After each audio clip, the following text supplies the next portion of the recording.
Olá, amigos e amigas do UOL, eu sou Leonardo Sakamoto, colunista aqui do UOL, e hoje no UOL Entrevista recebemos o ex-presidente Luiz Inácio Lula da Silva. Tudo bem, presidente? Tudo bem, Sakamoto, tudo bem, um prazer falar com você, um prazer falar com os seguidores do UOL. Estou, como sempre, à tua inteira disposição, te dizendo mais uma vez que não tem tema proibido, não tem pergunta proibida. Pergunte o que tiver vontade de perguntar, eu responderei o que eu souber. O que eu não souber, eu vou pedir ajuda para os universitários e eles me ajudam a responder aqui. Antes de mais nada, presidente, a gente queria saber o que é esse curativo no nariz. Tá tudo bem? Isso aqui foi uma espinha e eu tentei tirar ela e não fui caprichoso. Então, aqui eu coloquei um band-aid para ver se, sob a orientação do Stucker, coloquei um band-aid para parecer mais bonito na imagem do UOL. Antes da gente começar a conversa, até para poder localizar quem está assistindo a gente, o senhor está em casa, né? A gente queria saber como é que o senhor está cuidando. O senhor está cuidando da quarentena? Está em quarentena, né? O que o senhor está fazendo contra o coronavírus? Eu sei que o senhor é diabético como eu. O senhor tem 74 anos, né? Está respeitando a quarentena? Olha, primeiro, eu sou pré-diabético, ou seja, eu tenho uma tendência, mas a minha glicemia, eu controlo ela todo dia. Às vezes ela está 98, às vezes ela está 100, às vezes ela está 102, às vezes ela... Quando ela está exageradamente alta, ela está 110, 112. Então, eu não me considero um cara totalmente diabético ainda. Ou seja, eu me cuido para não ficar diabético. Eu, de vez em quando, exagero comendo uns docinhos, eu gosto de chocolate, eu gosto de sorvete, mas eu tento me controlar. Olha, eu estou, por incrível que pareça, Léo, eu estou muito ansioso para acabar com a quarentena e poder sair na rua e fazer as coisas que eu sempre fiz. Ou seja, eu estou dentro de casa, eu tenho lido, sabe, bastante, eu tenho feito muita live com companheiro, tenho feito muita reunião, eu tenho participado de reuniões da executiva do PT, de reuniões da executiva da CUT, de reuniões com dirigentes sindicais, de reuniões com personalidades, ou seja, mais do que eu sempre fiz, né? E isso tem ocupado o meu tempo, e tenho lido um pouco, e tenho conversado, não saio de casa, porque eu tenho que me cuidar por causa da minha idade e porque também eu não quero ser transmissor, sabe, de um vírus para outras pessoas. Então, eu tomo todo cuidado, mas eu fico esperando que logo, logo a gente possa voltar a uma certa normalidade e a humanidade possa viver mais tranquila, sem o susto que estamos vivendo hoje. Presidente, a gente vai voltar a falar da questão da pandemia, das políticas de combate ao coronavírus, do comportamento do governo com relação a isso um pouco mais para frente, mas não tem como a gente não começar a nossa conversa com os fatos mais quentes, né? Nesta quarta-feira, o ministro Alexandre de Moraes, do Supremo Tribunal Federal, ele suspendeu a nomeação de Alexandre Ramagem, né, para o cargo de delegado-geral da Polícia Federal. Ramagem, ele é amigo de filhos do presidente da República, Jair Bolsonaro. O que o senhor achou dessa decisão? Olha, deixa eu te dizer uma coisa. Eu trabalhei muito com a Polícia Federal. Foram 8 anos de trabalho junto com a Polícia Federal. Eu tive 2 ministros importantes. Eu tive o Marcelo Tomás Bastos no primeiro mandato, eu tive o Tasso Genro no segundo mandato. No final, ele saiu para ser governador, eu tive um outro companheiro, e a minha relação com a Polícia Federal sempre foi uma relação muito institucional.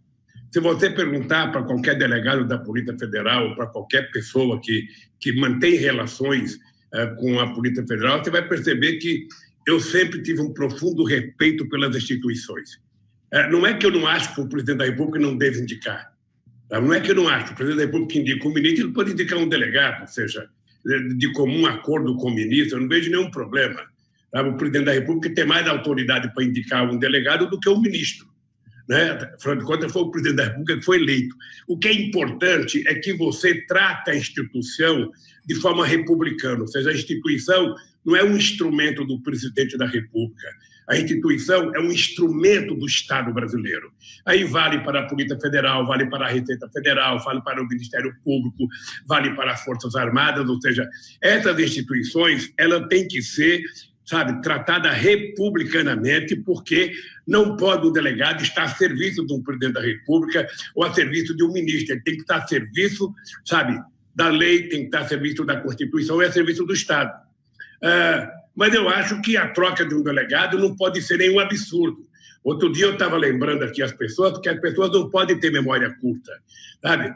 No caso do Fernando Henrique Cardoso, ele, naquela denúncia das Ilhas Caimãs, em 98, ele trocou o delegado que estava investigando o caso. Foi um escândalo na época, mas ele trocou. Sabe? Veja, o fato do delegado ser amigo do Bolsonaro, é preciso provar o seguinte: tem alguma relação suspeita? Se tiver uma relação suspeita, eu acho que, então, para o bem da própria instituição, é importante que não seja indicado alguém que tem um compadrio, sabe, com o presidente da República ou com a família do presidente da República. Mas eu acho que não pode ser uma guerra a troca de um delegado da Polícia Federal. Não pode ser uma guerra. Presidente, nesse sentido, em 2007, o Moro não prestou conta para ninguém. O Moro não prestou conta para ninguém quando ele montou a turma de Curitiba dentro da Polícia Federal. Eu conheci o Valeixo antes dele ser o diretor-geral. Ele era o secretário executivo do diretor-geral do Zé Eduardo Cardoso. Sabe? Então, veja, eu não acho que esse é o problema maior. Eu acho que o problema maior do Bolsonaro é a falta de capacidade de governança, sabe, desse país que ele está demonstrando. Presidente, mas o senhor falou com relação ao próprio presidente Fernando Henrique, nas trocas. Em 2007, o seu governo ele substituiu Paulo Lacerda, que estava na direção geral da Polícia Federal, por Luiz Fernando Correia. E muitas pessoas agora lembraram desse episódio, comparando esse episódio da substituição do Valeixo pelo Alexandre Ramagem, dizendo que o Lacerda, na época, saiu porque ele não repassava informação ao governo. O senhor compara os dois episódios, não? Não é possível comparar os dois episódios. O ministro da Justiça, na época, era o Márcio Tomás Bastos, sabe? E estava na hora, sabe, de fazer uma mexida, sabe, na Polícia Federal, porque o Márcio Tomás Bastos ia sair da Polícia Federal, ia sair do Ministério, e era um cara indicado por ele. Então, o Márcio Tomás Bastos achava que era importante que houvesse a troca do Márcio Lacerda para uma pessoa, sabe, que não tivesse a relação que tinha com ele. O Paulo Lacerda era a indicação do companheiro Márcio Tomás Bastos, porque ele tinha assessorado o pessoal do impeachment do Collor, e o Márcio Bastos trabalhou muito com ele. E o Lacerda teve toda a liberdade que quis para trabalhar, o Luiz Fernando teve toda a liberdade que quis para trabalhar, porque eu sempre achei que as instituições têm que ter liberdade para fazer com que o Estado brasileiro seja cada vez mais democrático e cada vez mais respeitado. Eu até citei um caso, até o Tassos citou um caso, sabe, de uma apreensão e busca na casa do meu irmão Vavá, que já morreu. Eu fiquei sabendo com 11 horas de antecedência, porque eu estava na Índia, quando a Polícia Federal ia fazer uma investigação na casa do meu irmão, e eu disse para o Tarso Genro, o companheiro Tarso, é o seguinte: se eles estiverem cumprindo a lei, que cumpra, porque não é o irmão do Vavá que ficou sabendo, é o presidente da República, então que se cumpra a lei. Foram lá, revistaram, fizeram coisas indecorosas na casa do meu irmão, achava que o meu irmão sabia lidar com o computador, meu irmão nunca tinha aberto o computador, levaram o computador da minha sobrinha, reviraram as gavetas dela com certas provocações, e quando eu voltei, tratei isso com muita normalidade. Até eu estava meio puto com a falta de respeito que alguns agentes tiveram com a minha sobrinha, mas eu resolvi não transformar um caso pessoal que envolvia o meu irmão num caso político. É assim que tem que ser. Em março de 2016, presidente, o ministro, é um episódio que ficou marcado na história recente do país, o ministro Gilmar Mendes, ele suspendeu a sua nomeação como ministro-chefe da Casa Civil de Dilma Rousseff, alegando o mesmo argumento que agora foi usado por Alexandre de Moraes para suspender a nomeação de Alexandre Ramagem, né? Desvio de finalidade. Naquele momento, né, o PT, o senhor, todos consideraram a decisão injusta, né, da suspensão. Qual que é a diferença entre ambas? Eu, na época, não falei nada, Sakamoto. Você não vai encontrar uma frase minha na época contra a decisão do Gilmar, mesmo eu achando que estava errada. A indicação de um ministro é papel do presidente da República. Não pode um único juiz da Suprema Corte tomar a atitude de evitar. Alguns dias depois veio o golpe e o Wellington Moreira Franco foi indicado e ele tomou posse. Ninguém vetou. Então, o que nós não podemos permitir, Sakamoto, é que as instituições ajam politicamente.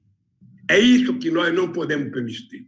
As instituições não têm o direito de agir politicamente. É essa a divergência que eu tenho com o Moro como juiz.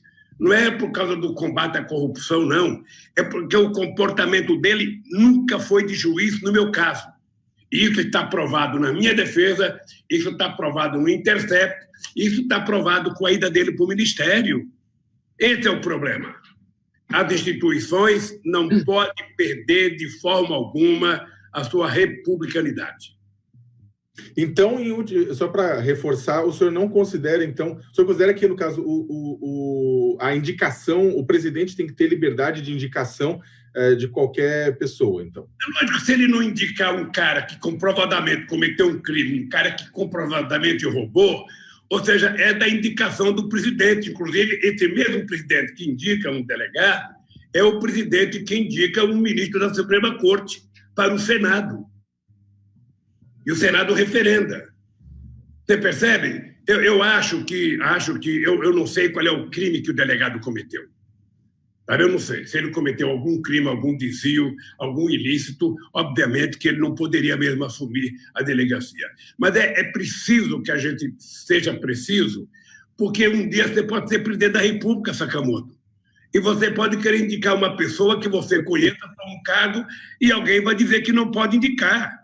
Então, que a pessoa prove que o delegado tem um crime cometido, tem um ilícito. Aí sim, ele está correto. Presidente, o senhor falou, bem, citando, vamos entrar na questão do ministro, agora ex-ministro e ex-juiz federal Sérgio Moro, que o senhor já citou, né? O Sérgio Moro, no discurso de demissão dele na última sexta-feira, disse, né, ele disse e repetiu, né, mais de uma vez no discurso, que o seu governo e o governo da ex-presidente Dilma Rousseff não interferiram na Polícia Federal, como o atual governo, como o governo Bolsonaro, o que possibilitou, na avaliação dele, o combate à corrupção. O senhor concorda com ele? Sakamoto, isso só demonstra o mau caratismo do Moro. O Moro utilizou o PT para poder atacar o Bolsonaro. Ele, que foi o lambe-botas do Bolsonaro até o dia que saiu.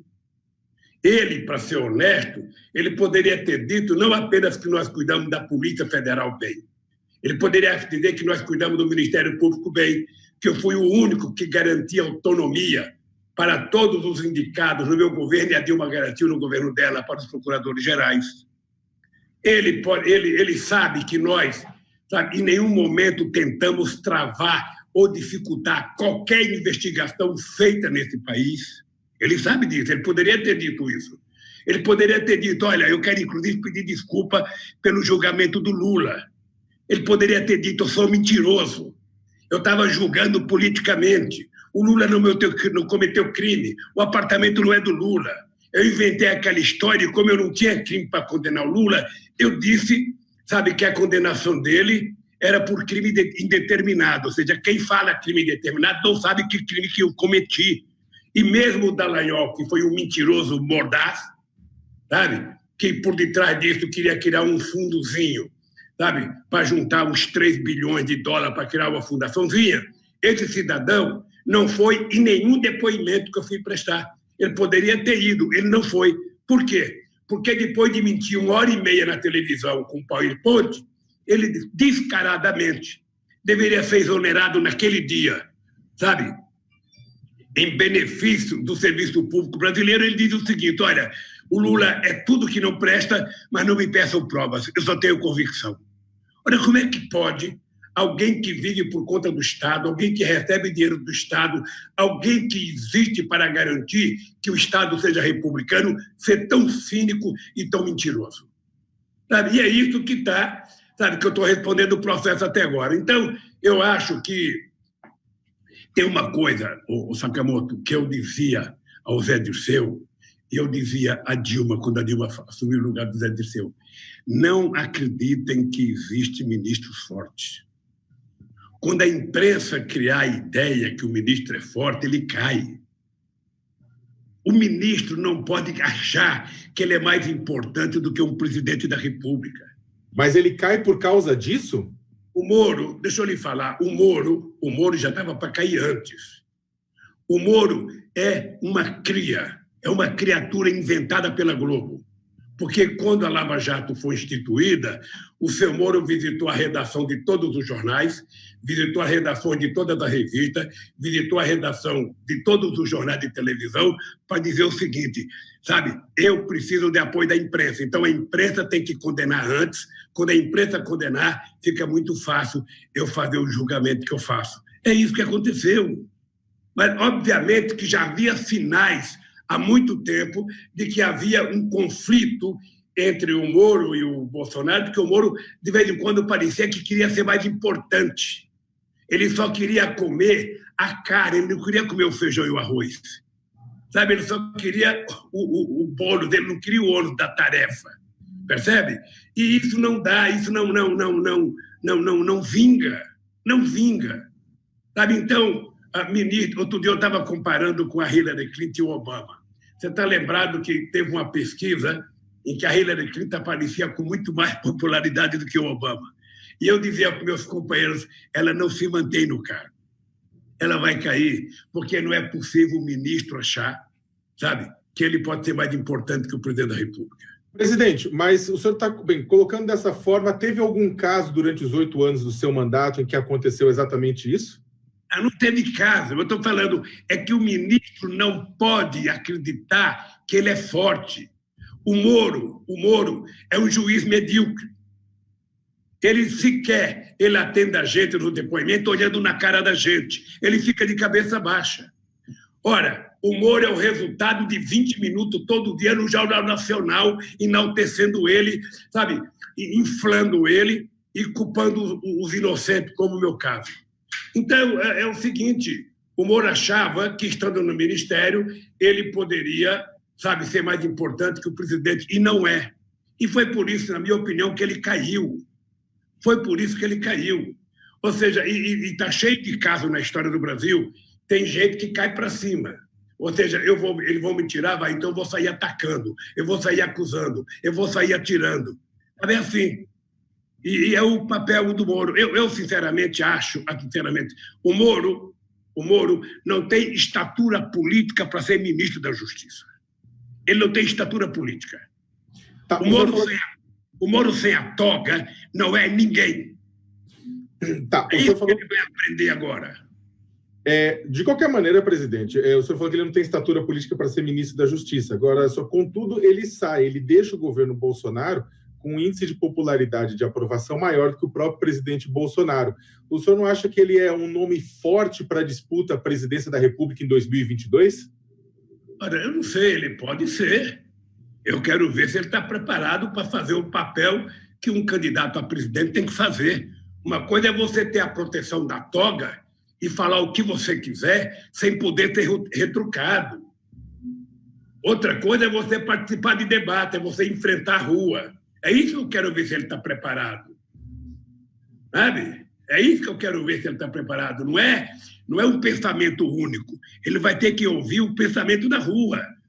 Depois, a pesquisa do opinião pública ela é muito importante, mas ela retrata o momento da fotografia que foi tirada da pesquisa. Ô Sakamoto, todas essas pessoas que estão bem na pesquisa têm que saber o seguinte. Eu sou o único presidente na história da democracia do mundo que deixei a presidência depois de 8 anos com 87% de bom e ótimo, 10% de regular e 3% de ruim e péssimo. Se eu somar, como os políticos somam, o bom e ótimo com o regular, significa que eu saí com 97% de aprovação. Eu só era desaprovado no Comitê dos Tucanos. Então, as pessoas não podem se iludir com pesquisa. As pessoas não podem se iludir com pesquisa. Sabe? O cara que tem 60% de aprovação hoje, ele pode ter 0 amanhã. Você percebe? O Moro não tem trabalho prestado à sociedade como juiz. Sabe? Ele sequer toca no caso do Banestado, ele toca na relação dele com o doleiro que foi o porta-voz das mentiras para ele. Ele se quer. Sabe? Então, eu acho que, igual o Moro deve ter uns 500 advogados no Brasil, muito mais preparados para ser ministro da Justiça. Presidente, o senhor gostaria de enfrentar Sérgio Moro num suposto segundo turno presidencial em 2022? Eu gostaria de enfrentar no primeiro, sabe? Porque eu acho que ele não irá para o segundo turno em nenhuma eleição que tenha debate. Sabe, deixa eu te falar uma coisa, Sakamoto. Eu respeito as pessoas, eu sinceramente acho muito difícil discutir 2022. Eu fico olhando a minha vida, eu já fui longe demais, eu já fui o que eu jamais imaginei ser. Eu acho que, quando chegar 2022, eu espero que os partidos tenham outros candidatos, que o PT tenha candidato, que o PCdoB tenha candidato, que o PDT tenha candidato, que o PSB tenha candidato, sabe? Porque, assim, com bastante candidato é que a gente vai construir a democracia. Aí tem o primeiro turno, quem for para o segundo turno disputa as eleições, ganha e governa o país. Eu, sinceramente, Sakamoto, eu vou estar com 77 anos quando chegar outubro de 2022, sabe? E eu acho que, se eu tiver juízo, sabe, eu tenho que ajudar com que o PT tenha outro candidato e que eu seja um bom cabo eleitoral. É para isso que eu trabalho, é isso que eu quero fazer. Quero ajudar a eleger alguém que tenha compromisso com o povo, os trabalhadores do país. O senhor colocou isso no condicional, o senhor falou se o senhor tiver juízo, né? O senhor não chegou a presidente da República tendo juízo todos os momentos, então o senhor abre a possibilidade de ser candidato novamente? Mas eu tinha 50 anos, hoje eu tenho 77. E o Brizola dizia assim para mim: ô Lula, você vai perceber que quando você chegar aos 75 anos, cada ano vale 5. As coisas vão pesando. Outro dia eu viajei, quando eu fui no enterro do Mandela, eu fui com o Fernando Henrique Cardoso, com o Sarney, com o Collor, e o Fernando Henrique Cardoso falava: olha, na idade que eu estou, até para ler um livro, de vez em quando cansa. Então, veja, para que eu fosse candidato em 2022, eu teria que estar 100% de saúde, teria que estar com a energia que eu tenho agora, com disposição de andar, de ficar 20 horas acordado, de poder andar, de poder fazer 10 discursos por dia, de poder visitar o país, porque eu não posso ser candidato e depois ficar um velhinho, sabe, arrastando o pé dentro do palácio. Isso não é bom para o Brasil. Você percebe? Eu já dei a minha cota. Eu já dei a minha cota de contribuição ao país, acho que já prestei serviço para o país e vamos ver o que é que vai acontecer em 2022. Espero que o Brasil e que o PT não precise de mim. Então, falando ainda em insistir em 2022, para a gente já vamos sair do assunto, para não ficar patinando no mesmo tema, mas essa cisão, na verdade, entre o ministro, agora ex-ministro Sérgio Moro e o presidente da República, é uma separação de dois grupos, né? Você tem os grupos lavajatistas, você tem os grupos bolsonaristas, né? São dois grandes grupos grupos de seguidores de políticos, de forças na sociedade. Num segundo turno, entre Bolsonaro e Moro, o senhor votaria em um dos dois? Não existe essa hipótese. Não existe essa hipótese. E não existe grupo lavajatista. Não existe esse grupo não existe. Você vai ver, com o passar do tempo, sabe, que as coisas vão ao normal e ministro é ministro. Ministro é ministro. Ministro é tão fácil que qualquer presidente troca quantos ministros quiser toda hora. E não tem problema. Eu nunca vi a República falir por causa da troca de ministro. Eu vou te contar uma coisa para você. O Moro, se não tivesse o apoio que ele tem da Globo, o Moro seria um advogado medíocre nesse país. Essa é a verdade nua e crua. O presidente, o Supremo deve julgar em breve se o juiz Sérgio Moro foi parcial no processo envolvendo o triplex do Guarujá, que condenou o senhor e levou a ficar 15, 80 dias preso na carceragem da Polícia Federal em Curitiba. A pandemia deve atrapalhar a análise? Como é que é a perspectiva? Olha, bem, eu não sou advogado, mas eu fui informado agora há pouco pelo meu advogado que o juiz Fischer, do STJ, como o Fachin não permitiu a votação online, ou seja, a votação eletrônica. Ou seja, eu ouvi dizer que ele convocou para o dia 5 uma votação online. Ou seja, os juízes vão se manifestar, sabe, numa rede, o advogado vai poder falar. Mas tem muito recurso para fazer ainda, porque eu sabe o que eu fico feliz, Sakamoto? Que você é novo. Você é muito novo e você vai viver para ver que essa história do triplex foi, sabe, uma mentira grosseira, canalha, sabe? E você vai falar para os teus netos, falar, Beto, olha, eu participei desse processo e vi o quanto Lula foi vítima dessa mentira que resultou na eleição do Bolsonaro. É isso. Eu estou muito tranquilo, pode ter certeza que eu sou um homem muito tranquilo. Eu digo todo dia o seguinte, eu duvido que o Moro tenha a consciência tranquila como eu tenho. Eu duvido que o Dallagnol tenha 10% da consciência tranquila que eu tenho. Esses moleques, que não fosse o apoio de uma parte da imprensa brasileira, que os protegeu, que criminalizou muita gente antes de ter prova, esses caras não seriam nada. E é por isso que, da mesma forma que eu falei para você que eu quero instituições republicanas, você vai pegar discurso meu na posse de procuradores gerais da República, em que eu digo o seguinte, o Ministério Público é uma instituição tão forte que vocês têm muita responsabilidade de não tornar criminoso o inocente. Então, não precisa falar para a imprensa, faça a investigação. Quando tiver investigação e tiver prova, condene. O que você não pode é condenar pela imprensa, depois de 10 anos a pessoa não cometeu o crime, e aí como é que fica a vida da pessoa? Presidente, nesse sentido, o senhor acha que o presidente Jair Bolsonaro tem sido injustamente atacado pela imprensa? Olha, o Bolsonaro provoca os ataques, o Bolsonaro vive de atacar. O Bolsonaro é um ser humano que parece que é uma espécie única no planeta Terra. Ele só gosta de fazer as coisas erradas. Ele não gosta de gostar. Esse é o dado concreto. Então, ele gosta de arrumar inimigo todo dia, ele gosta de provocar todo dia. Outro dia eu falei, tem crítica que ele faz da imprensa que é correta, que é a crítica que eu faço, que é a crítica que fazia o Brizola, que é a crítica que fazia o Fernando Henrique Cardoso quando era governo, que é a crítica que faz todo mundo que não é ouvido quando é atacado.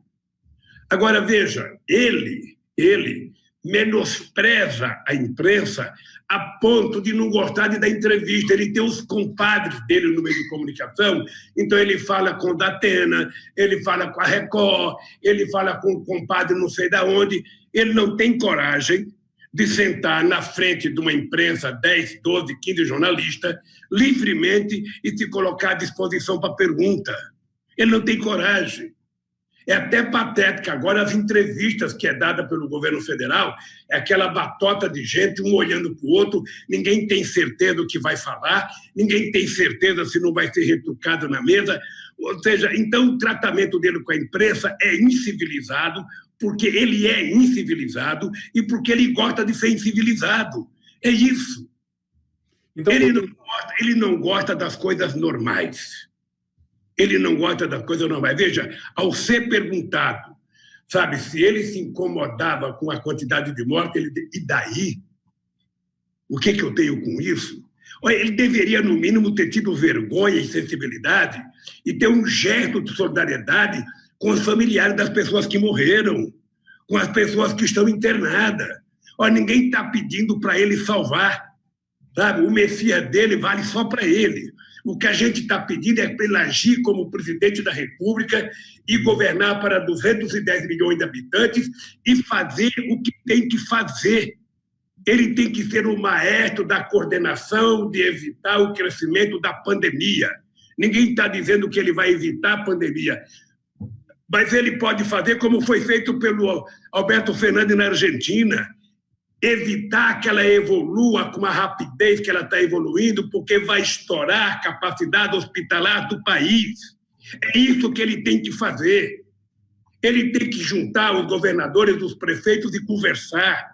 Ele quer que as pessoas voltem ao trabalho. Que garantia você vai dar para as pessoas que têm que trabalhar? O cidadão que sai de casa porque trabalha num trabalho essencial. É segurança, é saúde, trabalha com comida, trabalha com remédio, trabalha de motorista, trabalha no metrô. Ou seja, que segurança? Esse cidadão vai ter um atestado do seu empresário. Olha, eu vou dar um atestado aqui para você, que você vai andar num ônibus que vai ser higienizado, você vai chegar na fábrica, o seu local vai estar higienizado, você vai ter gel, você vai ter máscara, sabe? Quem é que dá essa garantia para a sociedade, Sakamoto? Só pode ser o Estado. E por que o Estado? Porque, como o país não tem tantos recursos, e somente o governo federal pode fazer isso, o governo não pode ficar brigando com governadores, não pode ficar brigando com prefeito. O governo precisa ser o maestro dos entes federados. É isso que tem que acontecer. Ele não cuida da pandemia, ele não cuida da economia, ele não cuida do emprego, ele não cuida do trabalho. Sabe? Que governo é esse? Bem, o senhor citou a frase que ficou... foi uma frase polêmica do presidente da República, né? Para quem não conhece, só para retomar, para quem não ouviu, o presidente se questionado a respeito do recorde de mortes que o Brasil passou à China, com mais de 5 mil mortes pelo coronavírus. O presidente falou, e daí, lamento, quer que eu faça o quê? Eu sou o Messias, mas não faço milagre. Em resposta, quando o senhor foi instado a comentar essa declaração, e o senhor disse, olha, nós não temos outros jeitos senão tentar discutir a própria mudança do governo. Significa que, com base em tudo isso que o senhor falou, defende agora o impeachment como saída? Veja, não é só por causa disso. Veja, o que eu não quis, na verdade, fazer uma briga com o Bolsonaro é por conta da tirada do Moro. Se eu, como ex-presidente da República, ficar interferindo porque um presidente trocou de ministro, o presidente troca de ministro quando quiser. É ele que tem a responsabilidade de colocar, ele tem a responsabilidade de tirar. O meu problema com o Moro é que o Moro não está cuidando da pandemia.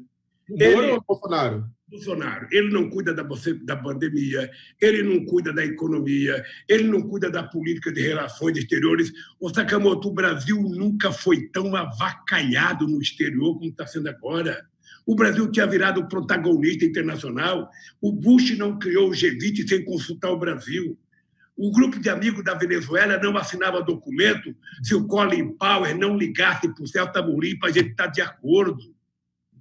O Brasil tinha virado importante. Esse cara e o seu ministro transformaram o Brasil num paila internacional.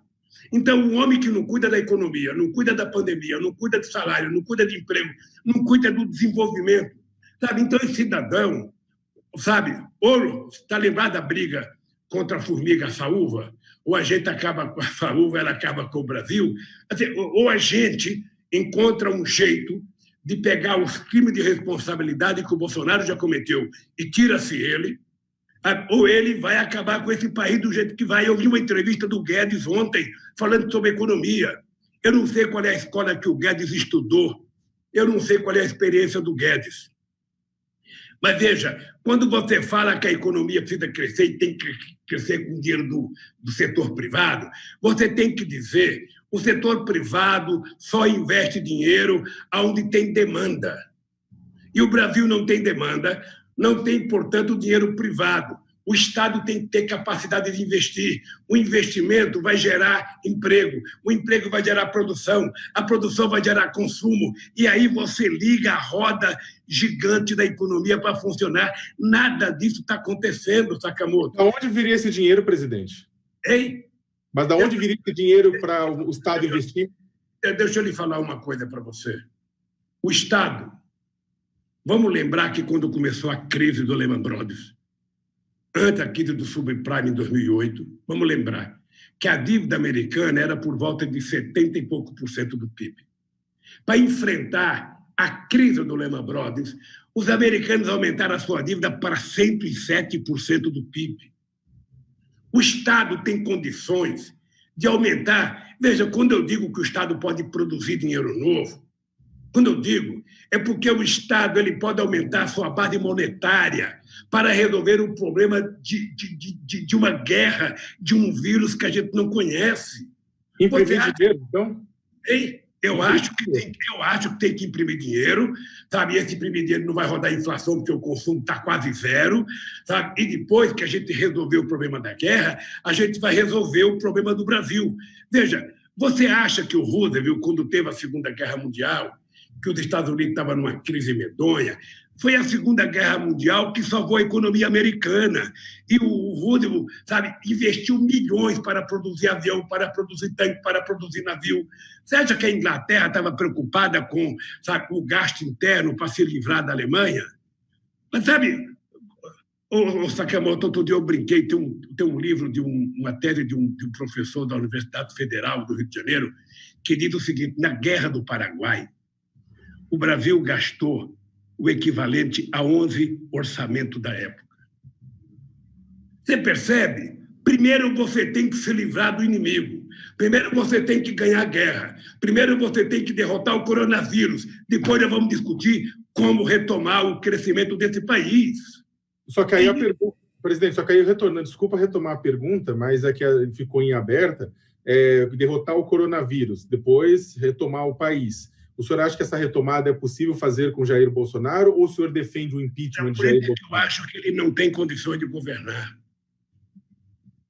Eu acho que ele não tem. Veja, ele faz questão de dizer que não quer discutir economia. O presidente não tem que ser economista, mas ele tem que conhecer os valores da economia. Ele tem que saber o que ele quer, ele tem que saber o que é prioridade. Vamos pegar até esses benefícios que foram aprovados, ô Sakamoto.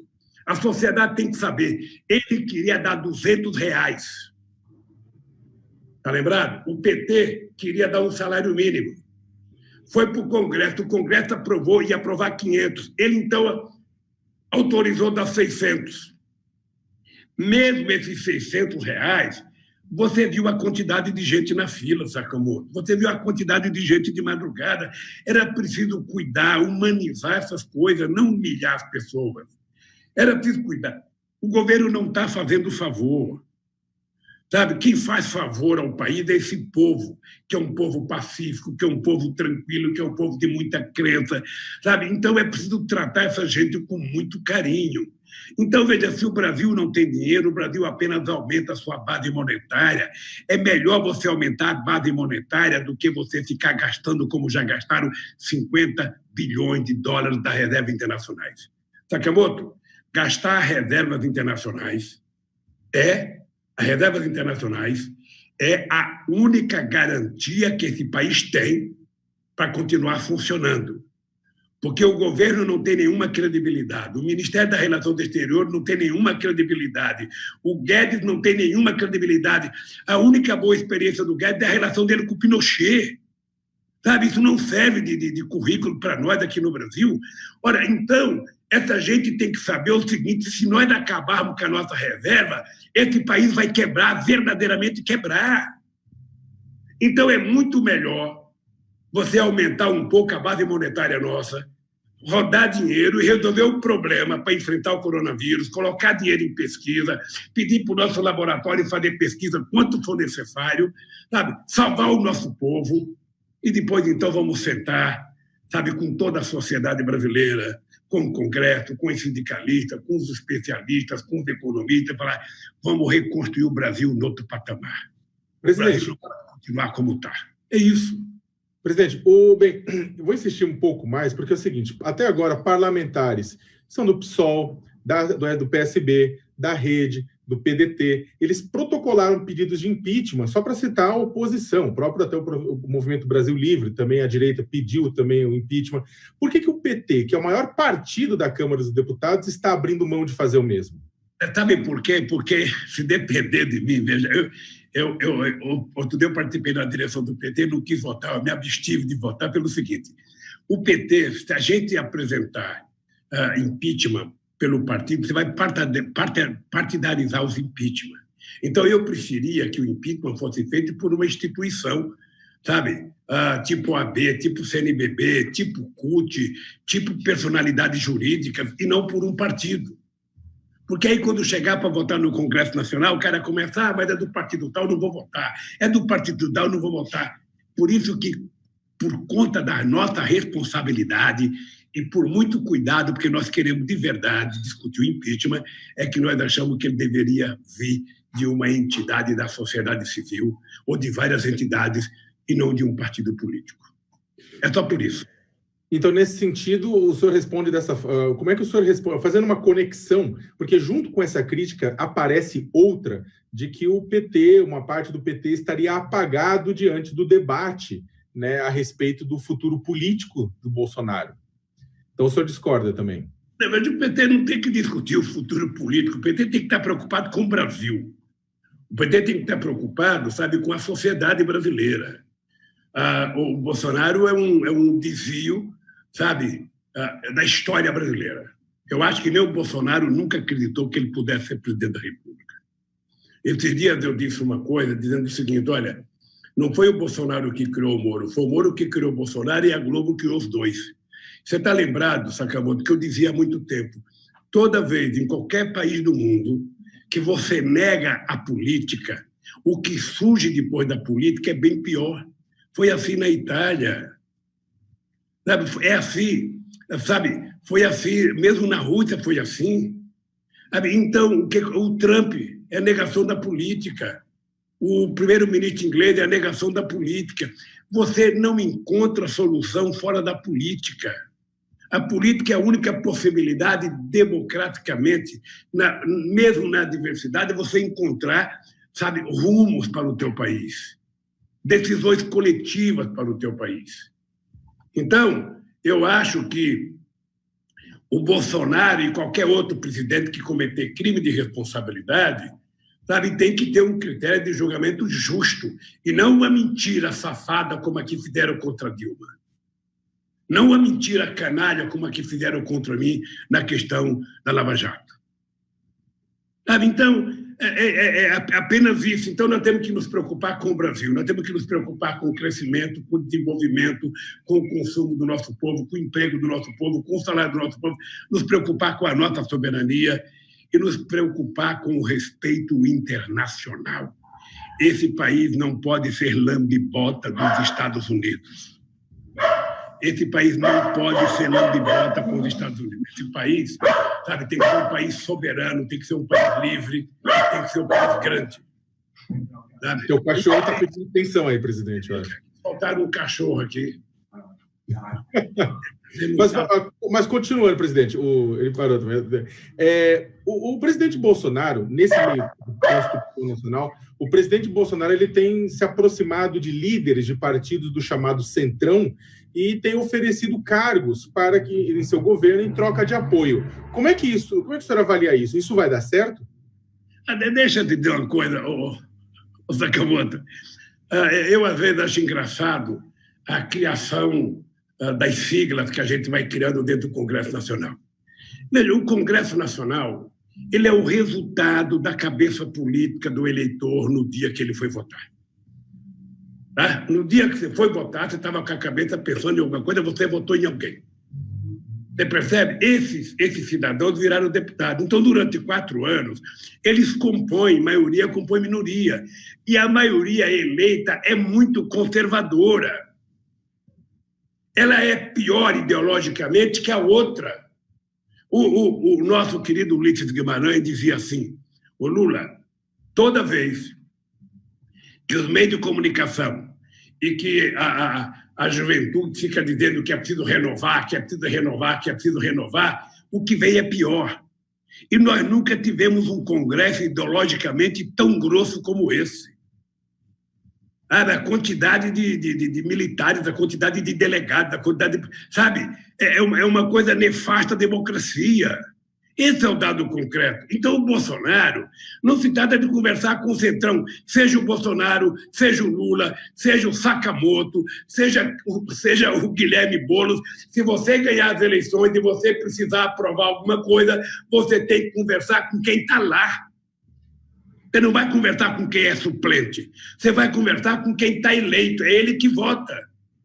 Goste ou não, é assim. Mas uma coisa é conversar, a outra coisa é oferecer cargos. Veja, deixa eu lhe falar uma coisa para você, querido. Deixa eu falar uma coisa para você. Eu peço a Deus que um dia você seja presidente da República. Não faça isso comigo. Você vai perceber, sabe, mesmo você oferecer carga a um partido político, faz parte da democracia. Olha, quem é que inventou essa bobagem, essa cretinice de que o ministro tem que ser técnico? O ministro tem que ser competente. Se ser técnico resolvesse o problema da política pública no mundo, você não precisaria de política, você iria para Harvard, ou iria para a USP, aqui para a Universidade Federal do ABC, pegava os melhores técnicos e colocava no governo. As decisões são eminentemente políticas. Os técnicos servem para assessorar o bom político. É por isso que ele é técnico. Ele tem conhecimento específico sobre muitas coisas. Mas ele não é o político para tomar decisão. E política é uma coisa muito importante, sabe por quê? Por isso é que não tem curso de formar político na universidade. Não tem curso. Ninguém forma um deputado federal, ninguém forma um presidente da República, porque você tem que tomar decisões, e as decisões elas não estão escritas. Sabe? É intuitivo, é o acúmulo de conhecimento que você tem, é a quantidade de opções que você tem que fazer para decidir as coisas. Então, inventou essa bobagem. O Bolsonaro, como não tem técnico, sabe, você pode ver a quantidade de militar que ele chama. Por que ele chama militar? É porque é quem ele conhece. A festa que ele frequentava era no clube militar, o futebol que ele jogava era no clube militar, a brincadeira que ele fazia era com os milicianos do Rio de Janeiro. Sabe? Então, ele vai chamando essa gente para dentro do governo. Eu não estou dizendo que não seja bons, pode ter gente que dá muita competência. Sabe? Eu não estou dizendo que não tem competência, mas é preciso que tenha consciência política para poder ser ministro, para tomar decisão, para saber para que lado você vai levar o país. Presidente, mas ao senhor defender, eu entendo que o senhor está defendendo a política, né, e a composição política no sentido de garantir governabilidade. Mas exatamente isso não foi o que causou os maiores problemas junto ao seu governo, essa questão da governabilidade com relação ao Centrão? Não foi. Sakamoto, deixa eu contar, esse é o erro do Brasil. Como é que você acha que está montado o governo de São Paulo? Como é que você acha que está montado o governo da Bahia? Como é que você acha que está montado o governo de Pernambuco? Como é que você acha que está montado o governo de qualquer país do Angela Merkel? O Macron? Como é que você acha que é montado o governo? O Conte na Itália? Sabe? O partido o PSOE na Espanha? Como é que você acha que é montado o governo? O governo é montado com as forças políticas que ganharam as eleições.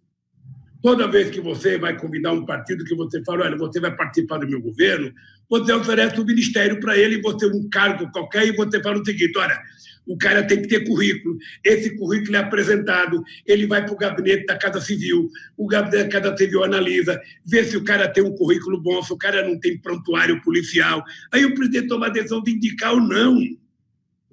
O fato de você indicar o cara, sabe, significa que você não precisa estar fazendo um curral. Aquele cara, ele tem que ter dignidade, tem que ter caráter, aquele cara tem que ser ético e ele tem que ter espírito público. É isso. Mas as pessoas estão lá. Sabe, não adianta o Bolsonaro querer conversar com o tenente que era subordinado a ele, quando ele era tenente também, sei lá onde, em Campinas, ou seja, porque o cara é legal. Não, o cara é deputado. Se o cara não é deputado, o cara não vai votar. Então, esse cara não é levado em conta. Pense nisso. Presidente, nesse sentido, como é que o senhor vê o senhor falou com relação à ética, com relação a vários elementos. Como é que o senhor vê a aproximação de Roberto Jefferson, que foi pivô em toda aquela época do escândalo do chamado mensalão, ao governo Jair Bolsonaro, a aproximação do Jefferson, os afagos públicos de Jefferson? Mas é só você pegar o histórico dele. Você pega o histórico de determinadas pessoas sabe, sempre estarão do lado de quem estiver no governo. Pode pegar, historicamente é isso.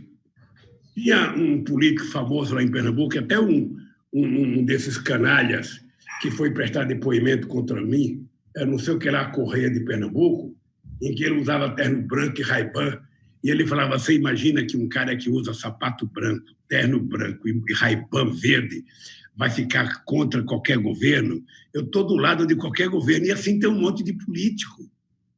Lamentavelmente é isso. Eu gostaria que não fosse assim. Mas é assim. Lamentavelmente é a política brasileira. E quanto mais a gente lê sobre a história do Brasil, Sakamoto, mais você percebe que isso é a cultura política brasileira. É a cultura, sabe, do beijamão, é a cultura do favor. Sabe, quando nós fomos trazer o Temer para o governo, eu até lembro que o Tarso Genro era ministro da Justiça, nós fizemos um acordo com o Temer por escrito. Quais eram os acordos pontuais das coisas que a gente queria fazer no país.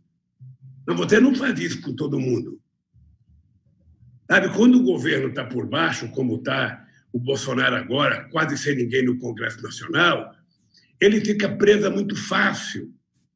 Ele arrota peru para a imprensa, mas como mortadela na relação dele com o Congresso Nacional, porque ele está fraco, ele não tem força. Então ele vai ceder. Sabe? Deixa eu lhe falar uma coisa para você aprender na vida, Sakamoto. O Congresso Nacional não gosta de presidente forte. Um presidente que tem 87% de bom e ótimo como eu, de 70%, sabe, como a Dilma tinha em 2013, não faz bem para o Congresso. O Congresso gosta de presidente fraco para poder pressionar o presidente. Nesse sentido, o Congresso prefere a manutenção de Jair Bolsonaro do que um eventual governo Hamilton Mourão? Eu não sei qual é a diferença do Mourão e do Bolsonaro. Os dois são militares. Um chegou a general, o outro foi expulso porque tinha mau comportamento, mas virou chefe do general. Sabe? Ele agora é o chefe supremo das Forças Armadas. Eu, sinceramente, não sei qual é a diferença. Eu não conheço pessoalmente. Então, até seria bom. Até seria bom se você fizesse um levantamento para ver quantas vezes o Bolsonaro votou contra mim no Congresso Nacional. Eu não conheço o comportamento, eu não posso julgar o Mourão. Eu sei que, ideologicamente, pelo que ele fala, ele é um cara de direita. Eu sei. Eu sei que ele é um cara conservador, sabe? Mas eu não posso dizer outra coisa dele porque não o conheço. Entendi. Presidente, a gente está começando a caminhar para o final da nossa conversa, tem mais algumas perguntas, né? Uma que ficou pendente até quando a gente estava começando a falar do coronavírus é o seguinte: uma das críticas mais recorrentes dos seus opositores, né, neste momento, é que os governos do PT deveriam ter construído mais hospitais e menos estádios de futebol para a Copa do Mundo. Ironicamente, inclusive, há estádios no Brasil que estão sendo usados para tratar doente por Covid, né? Como é o caso do Pacaembu. O senhor se arrepende? Eu não. Deixa eu lhe falar uma coisa para você, querido. Primeiro, se esses meus opositores tivessem o mínimo de decência, eles iriam dizer que 63% de todos os leitos públicos nesse país foram construídos nos governos do PT. Eles deveriam ter a coragem de dizer que eles, para tentar prejudicar o PT, no final de 2006, eles tiraram 40 bilhões por ano acabaram com a CPMF, tirando promessa que eu tinha feito para eles, que todo o dinheiro iria para o SUS, eles tiravam esse dinheiro do SUS. É só você fazer a conta do fim da CPMF até agora, quantos bilhões e bilhões e bilhões deixaram de entrar no SUS. Esses mesmos que falam que o PT, sabe, não fez hospital, o PT sozinho fez mais que todos eles juntos. Eles tiraram os mais médicos, dizendo que o Brasil tinha muitos médicos, e agora a gente percebe que está faltando médico em muitas cidades pequenas. Eles agora colocaram um ministro da Saúde, veja que vergonha. Eu tenho orgulho do PT ter tido Padilha, ter tido Humberto Costa, ter tido o Quioro, ter tido o Temporão, sabe? De ministro. Esse cara colocou um cara, eu vi uma entrevista dele esse dia na televisão, ele me parece que nunca entrou numa UBS, ele parece que nunca entrou no pronto-socorro.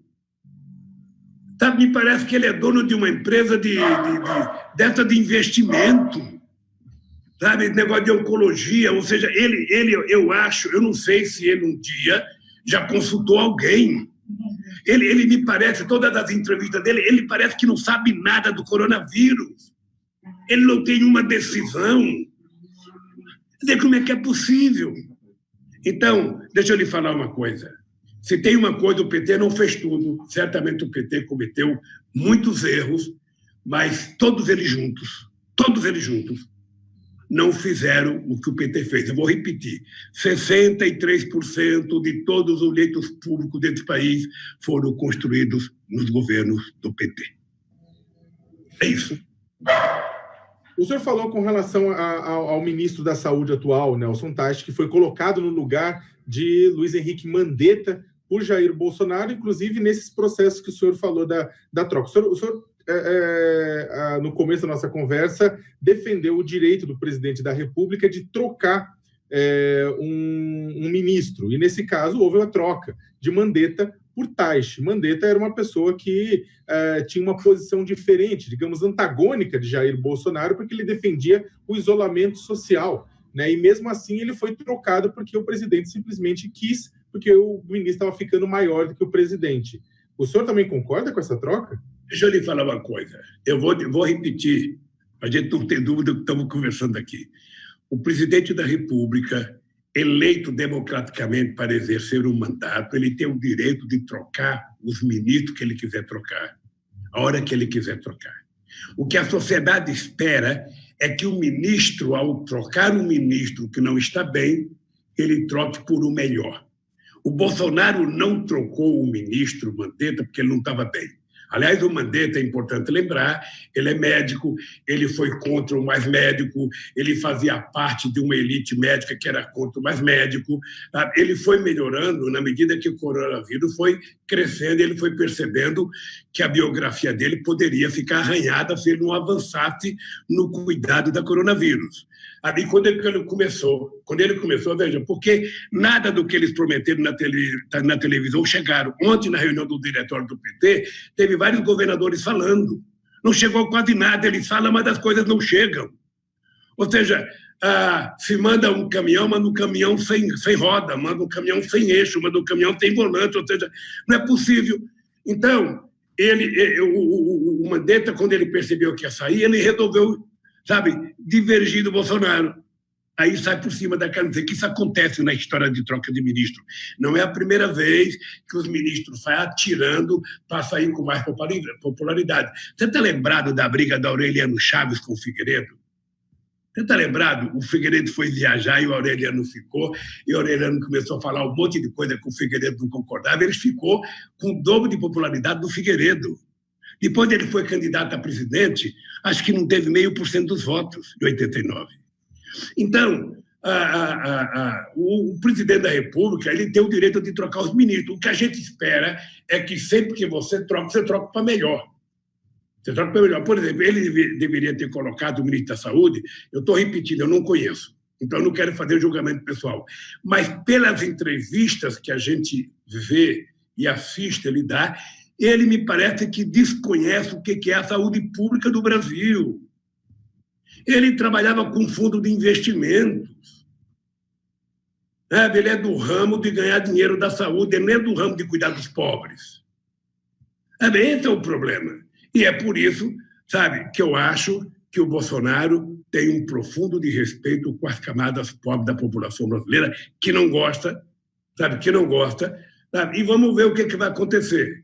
Você sabe que eu sou um cara que eu gosto de respeitar as instituições, gosto de respeitar as pessoas que estão governando, mas eu acho que o Bolsonaro já passou do limite.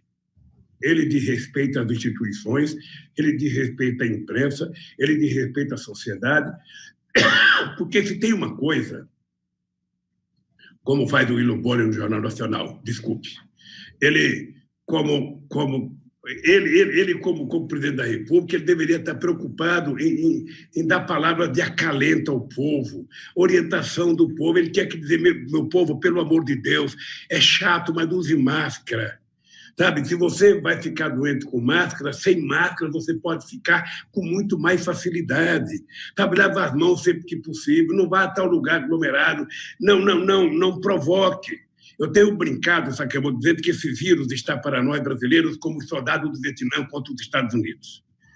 Os Estados Unidos, que é aquele aparato de militar, de avião, chegava nas selvas do Vietnã, não via nenhum soldado e achava que era fácil ganhar a guerra. Daqui a pouco estava o vietnamita tudo dentro de um buraco, orientado pelo general, Giap.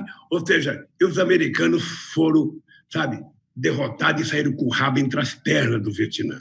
Esse vírus está fazendo isso conosco, ele parecia nada, o presidente disse que era uma gripezinha, que o cara que é atleta como ele, sabe, ia tirar isso na urina, só faltou ele falar isso. Sabe? Mas não é assim, é uma doença desconhecida, todos os cientistas estão alertando a gente, então é preciso cuidar das pessoas, e esse é o papel do presidente da República, ele tem que cuidar das pessoas. E depois, se ele quer falar de trabalho, qual é a orientação que a gente vai dar para as pessoas que precisam trabalhar nesse país? Qual é a garantia que nós vamos dar para as pessoas que querem trabalhar? Qual é o compromisso dos empresários de garantir a segurança dessas pessoas? E, ao mesmo tempo, nós temos que garantir que as pessoas fiquem o mais tempo possível, sabe, no isolamento, para a gente evitar que a pandemia ganhe no Brasil as proporções que criou no país do mentiroso Trump. Presidente, para a gente finalizar, o 1º de maio, né? Hoje é dia 30 de abril, amanhã é 1º de maio, é dia dos trabalhadores e trabalhadoras. As 6 maiores, né, centrais sindicais organizaram um ato unificado nesta sexta, né? E convidaram um leque muito grande de políticos para falarem, né? Vai ser um ato digital, online, né? Então, teremos Rodrigo Maia, que é presidente da Câmara, Davi Alcolumbre, que é presidente do Senado, teremos Dias Toffoli, presidente do STF, foram pelo menos os nomes convidados, né? Ciro Gomes, os governadores Ciro Gomes, Wilson Witzel, do Rio de Janeiro, João Dória Júnior, Dilma Rousseff, Flávio Dino. E, dentre eles, o senhor e o ex-presidente Fernando Henrique Cardoso. Já faz algumas décadas que vocês dois não sobem no mesmo palanque, né? O que isso significa?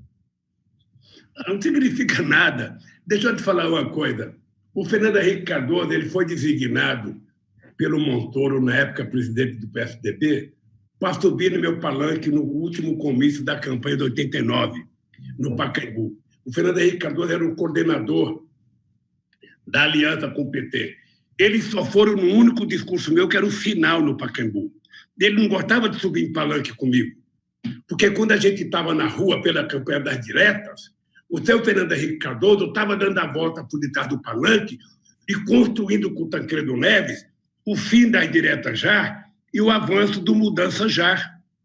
Porque naquela época, e a história precisa contar isso, naquela época, o seu Fernando Henrique Cardoso e o Tancredo conseguiram passar para os militares a ideia de que, se tivesse eleições diretas, o Ulisses Guimarães ia ser presidente. O Ulisses Guimarães era muito radical.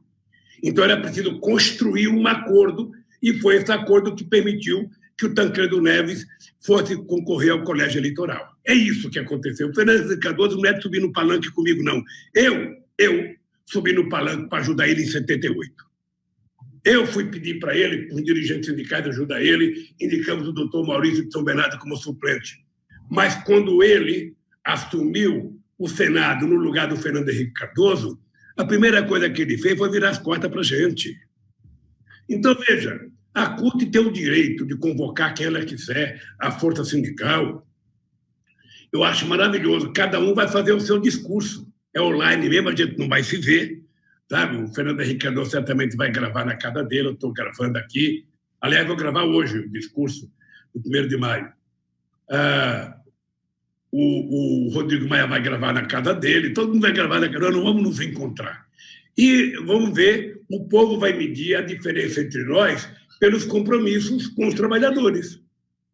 Eu acho muito engraçado, eu quero ver o que alguns, depois do desmonte que fizeram do direito dos trabalhadores, depois de tentar desmontar a Seguridade Social, depois de criar, sabe, o desmonte no emprego formal, eu quero ver o que alguns vão falar para os trabalhadores.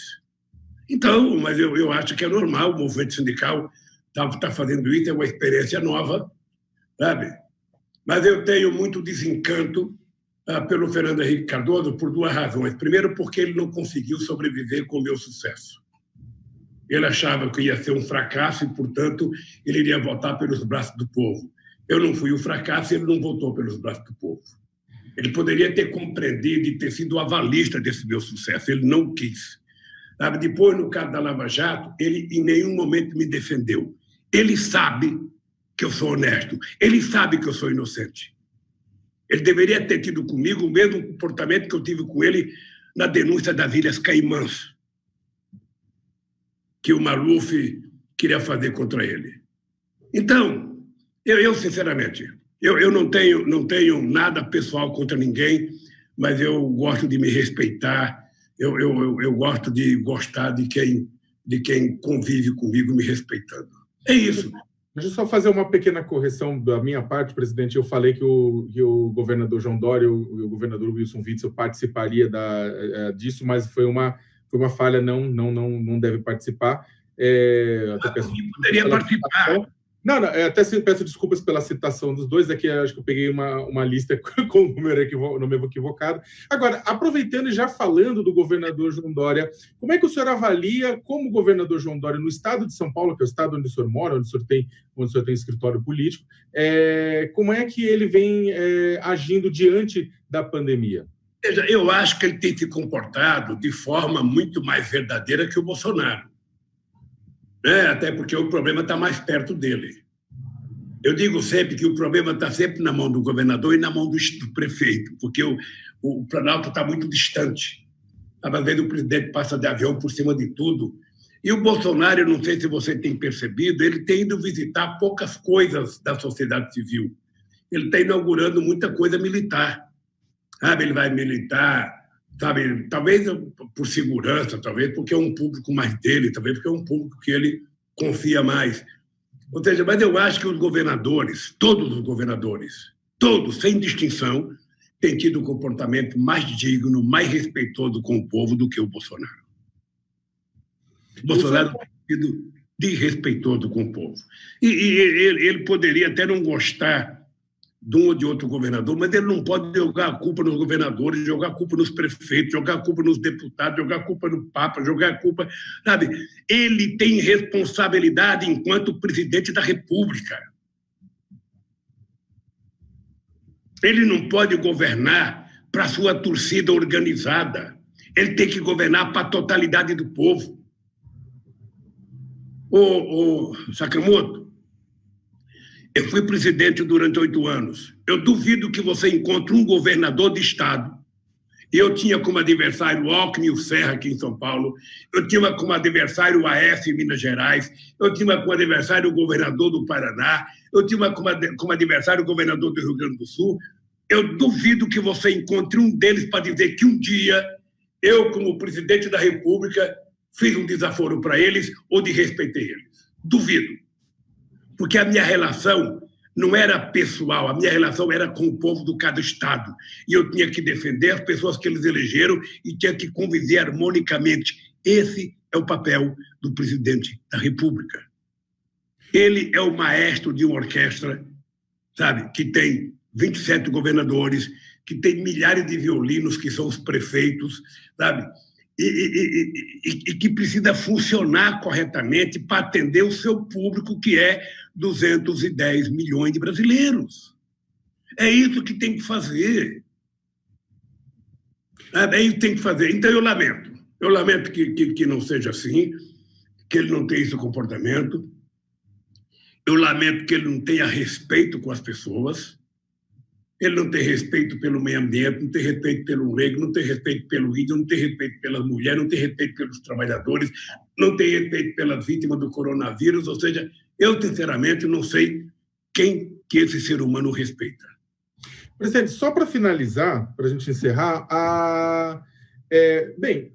o senhor reconheceu que os governadores estão agindo corretamente na crise, estão tentando atuar na crise, prefeitos, alguns deles de partidos que são historicamente adversários do Partido dos Trabalhadores. Fala-se muito, principalmente, não só na oposição, mas fala-se muito na sociedade civil, da necessidade de criar uma frente ampla democrática contra tentativas de autoritarismo por parte de mudanças autoritárias, né, no país, né, por ações por parte do governo. O senhor não acredita que essa frente ampla democrática, caso se organize mesmo, ela tenha que ter a participação de todos os partidos, inclusive subindo no mesmo palanque o senhor Fernando Henrique, o Dória, Witzel, Flávio Dino, entre outros? Sakamoto, com todo respeito, pela pergunta e pelas pessoas, você está lembrado que houve um ato no Tuca, um ato que era denominado Ato pelos Direitos. E o PT foi convidado, o Haddad foi convidado, a Gleisi foi convidada, sabe? E outras pessoas do PT foram convidadas, Fernando Henrique Cardoso ia não sei quem, e o Temer e tal. Eu fico sempre me perguntando o seguinte, eu liguei para a Gleisi e falei, Gleisi, eu acho que você deve ir no ato. É um ato por direito, você vai e leva a Dilma. E peço a palavra para dizer o seguinte, o primeiro item da discussão é o seguinte, vamos devolver os direitos da Dilma a votar a ser presidente da República desse país? Porque senão, Sakamoto, eu estou fazendo o papel de palhaço. Eu estou fazendo, o cara caça uma presidenta ilegalmente, o cara destrói os direitos dos trabalhadores, os caras ficam silenciosos quando percebem as sacanagens que o Moro e uma parte do judiciário fizeram, e depois é o seguinte, nós vamos restabelecer a boa convivência, não aconteceu nada, todo mundo vai para festa, todo mundo vai tomar champanhe. Eu, sinceramente, não sou melhor do que ninguém, mas eu não quero ser pior do que ninguém. Então, eu acho que é possível criar uma frente ampla para quê? Contra o quê? Contra o autoritarismo? Vamos criar. Qual é o discurso? Qual é o compromisso? Qual é o programa? Porque se tiver contra o autoritarismo todos que derrubaram a Dilma, eu fico perguntando o que vem depois? O que vem depois? Então, eu fico sempre preocupado, porque eu fico vendo esses livros agora de história do Brasil, dos movimentos, sabe, da Revolução de 1817 em Pernambuco, da República, da Confederação do Equador, da revolta dos alfaiates, da revolta dos malês, sabe, da balaiada, da cabanagem lá no Pará. E eu fico vendo que toda vez que o povo começou a se organizar, que o povo começou a lutar, que o povo tinha chance de chegar lá, monta-se uma grande articulação, os de cima conseguem articular tudo e daqui a pouco os de baixo continuam embaixo. Então é o seguinte, se essa gente quer construir uma frente ampla, democrática, essa gente precisa respeitar a democracia. É só isso que eu quero, eu respeito a democracia. Não faça nenhuma mudança no mundo do trabalho sem conversar com os trabalhadores. Não façam política, sabe, de ajuda, sabe, à agricultura sem conversar com os trabalhadores rurais da agricultura familiar. Sabe? Vamos respeitar a sociedade brasileira, é isso. Ô Sakamoto, eu era presidente da República, eu fiz 74 conferências nacionais para discutir todas as políticas públicas desse país. Eu fiz congresso com LGBT, eu fiz congresso com os portadores de deficiência, eu fiz congresso com a comunidade negra, com a comunidade indígena, eu fiz conferência para discutir tudo. Foram mais de 5 milhões de pessoas que participaram da construção das políticas públicas, porque o Brasil não é meu. O Brasil é do povo brasileiro. E eu não sou o dono da verdade. Não sou eu que sei tudo. Sabe? Então, eu respeitei a ciência, eu respeitei a educação, eu respeitei a universidade. Sabe? Porque é assim que tem que ser o papel de um presidente. Sabe, quando o presidente senta naquela cadeira, ele não é dono da verdade, ele não sabe tudo. E todos os caras que pensam que sabem tudo não dá certo. É muito melhor você ouvir algumas pessoas. Sabe? Então, Sakamoto, é isso que eu penso do Brasil.